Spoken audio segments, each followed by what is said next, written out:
The Lord be with you. A reading from the Holy Gospel according to Matthew. Now when Jesus was born in Bethlehem of Judea in the days of King Herod, behold, magi from the east arrived in Jerusalem, saying, "Where is this newborn King of the Jews? Oh, we saw his star at its rising, and have come to do him homage." Now when King Herod heard this, he was greatly troubled, and all of Jerusalem with him. Assembling all the chief priests and the scribes of the people, he inquired of them where this Christ was to be born. Well, they said to him, "In Bethlehem of Judea, for thus it has been written by the prophets, and you, Bethlehem, land of Judah, are by no means the least among the rulers of Judah, since from you shall come a ruler who is to shepherd your people, Israel." Then Herod called the magi secretly and ascertained from them the time of the star's appearance, and he sent them to Bethlehem, and he said, Go search diligently for the child, and when you found him, bring me word, that I too may go and do him homage. Now after their audience with the king, they set out, and behold, the star that they had seen at its rising preceded them until it came and stopped over the place where the child was. They were overjoyed at seeing the star, and on entering the house, they saw the child with Mary, his mother.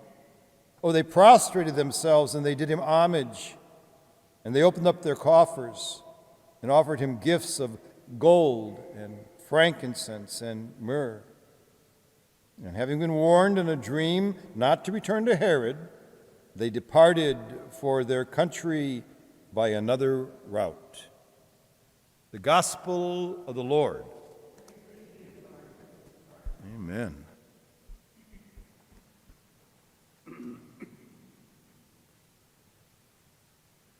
And the thick clouds covered the people in darkness. Earlier this week I was sharing with the sisters that darkness isn't always bad. When we talk about somebody being in the dark, we think it's a terrible thing because they can't see where they are or where they're going to go. But some wonderful things happen in the midst of darkness. We just don't always like them. The little caterpillar has to go into its cocoon, into the dark of the cocoon, and something almost always happens in the darkness. There's a transformation taking place. We know the wonderful story of the seed that goes into the ground, into the dirt, into the earth, and it dies. But then something miraculous happens, and it begins to be transformed as well. The birth of a child, it takes place in these 9 months of gestation, where cells come together, and as the psalmist says in Psalm 139, I praise you and I bless you that in my mother's womb I am fearfully, wonderfully made.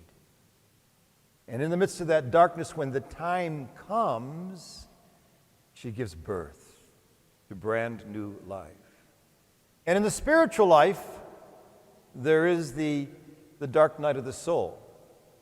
In the dark night of the soul, something goes on that we might not like, especially when we feel God's absence more than his presence, or that we have been abandoned, or that we are speaking to a deaf ear. But it's at that time that the most powerful transformation begins to take place. The one thing that all of this darkness has in common is that it comes to fruition not by its own power, but by a power outside of itself. And that is the power of light. John tells us in his prologue that the light came into the darkness could not overcome it. But what does the light do? The light lures. The light calls out. and gives birth. As a matter of fact, I was sharing with the sisters the Spanish word or the Spanish phrase to give birth is dar la luz, to give the light. And that which is formed in the darkness is now enlightened, now comes to life. Well, today we are invited in the journey outside of our darkness, and I think that we, with the pandemic and what's going on in our entire world today, we are experiencing a somewhat of a corporate dark night of the soul. And all kinds of things are gestating. I heard a statistic that between 3 or 4 months within this last year, 25% of the working population shifted jobs, did something different. So in this darkness, all kinds of things are going on, but we've got to come out of it somewhere along the line, and we've got the most wonderful guides to take us out today into the light. Of course, they are the magi. They were not kings. The church made them kings because the church doesn't know what to do with a magician.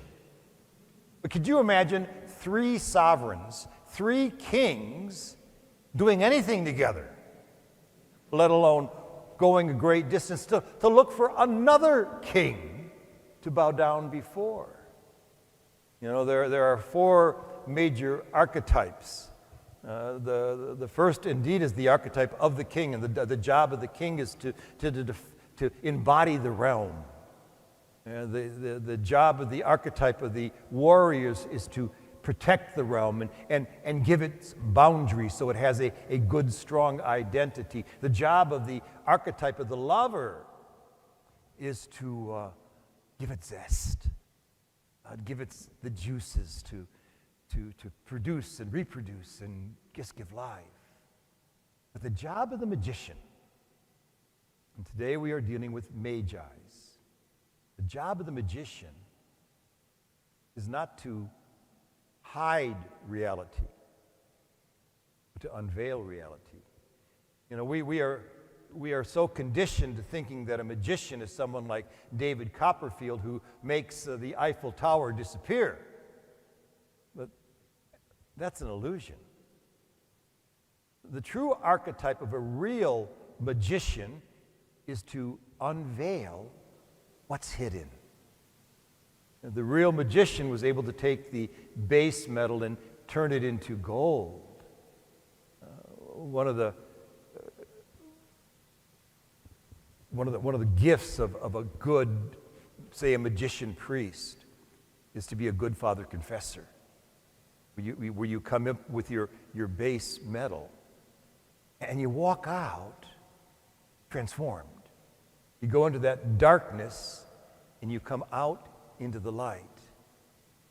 Making us almost happy sometimes if you've ever been to a really good confessor when you really had something that you had to get out that's been burning inside of you, and it's out, and it's cleansed, and he's brought out, or she's brought out what really is already in there. That's the pure gold of the deepest of who we are. So today, we've got these guides, and they're pretty bright guides. The scriptures say, we always say there were 3 of them, but we really don't know how many there were. We judge the 3 because of the 3 different gifts that were given, but they were stargazers. They were looking at the heavens, and they knew what all the constellations were, and then they saw a new light, and they wondered what that light might mean. And so they left the comfort of their home, their foreign home, a foreign land, for a land they knew not. And they began to follow the light. Here's the power of the light. And here's the power of the Christ. To lure. The light lures us. The light calls us. Those who come back from a near-death experience say that they are invited to follow the light, that bright, bright light. Well, this star is shining, and it's luring them to something somewhere else. And for all the knowledge that they had, they were being invited to learn something else, something deeper, a new revelation. So they set out on their journey, and of course, where's the first place they go to? They go to Jerusalem, and they go to King Herod. And the first thing they say is, we have heard that there is a newborn king of the Jews, and his star has just appeared, and we have come to follow him. Well, guess what Herod's reaction is? Remember, he's a king. Well, Herod's reaction is, he's troubled. This is going to upset the apple cart. Last time I checked, I was the king of the Jews. The last time I checked, all of Jerusalem obeyed me, because not only was Herod upset, but all of Jerusalem was upset and troubled as well. Why? Something's going to change. There's going to be a transformation. Something different is coming in. You know, we really would rather live sometimes with the devil that we know than the angel that we don't. So they're going to want to cling to whatever they've got. Of course, Herod calls them to the side and does what all people of absolute power do. He lied. Tell me, where is this king to be born? And of course, the scribes and the teachers tell him in Bethlehem, and then he asks the magi, now, you tell me when you get there where he is, so that I too may do him homage. Of course, we know how the story goes. The last thing he wants to do is to do him homage. And so they leave in the dark of night, following the star, and the star leads to a new revelation. These are not Jews. This is not their faith. There is something deeper going on in the confines and the perimeters of the Jewish tradition. They come to see something much more profound, and they're not going to be denied. For what they see when they enter the house and they open their coffers with the gold and the frankincense and the myrrh is a revelation, not just to the Jews who had the hardest time seeing it, but to the Gentiles. And you know what? Not just to the Gentiles, but to the whole world. And what's the revelation? What's the epiphany? What is their aha moment? Well, it's nothing less than this almighty, divine, powerful God is now in human creation. What always was there, but it was always hidden. And the job of the magician is to make that which is hidden manifest. And now it's manifest. It's manifest in this child. It's manifest in Joseph and Mary. It's manifest in the shepherd. It's manifest in all of the animals that are around them. It's manifest in themselves. They are transformed. They leave there by a different route. Why? Because they had the humility to admit that they didn't know it all. They came in communion with this wonderful transforming element of the presence of God among them in the flesh, in the material world. And they go back by another way. They've been changed. They've been radically changed. I really think that they are a wonderful paradigm for where we are right now, because indeed we are walking in the darkness. And indeed we are looking for the smallest light to lead us. And indeed we cannot do it by ourselves. I think if we are learning anything, especially with the pandemic, is that we could be vaccinated to the ends of the earth, but if Africa is not taken care of, if the least of our brothers and sisters are not taken care of, it's going to continue to mutate. It's not going anywhere. Radical change is coming.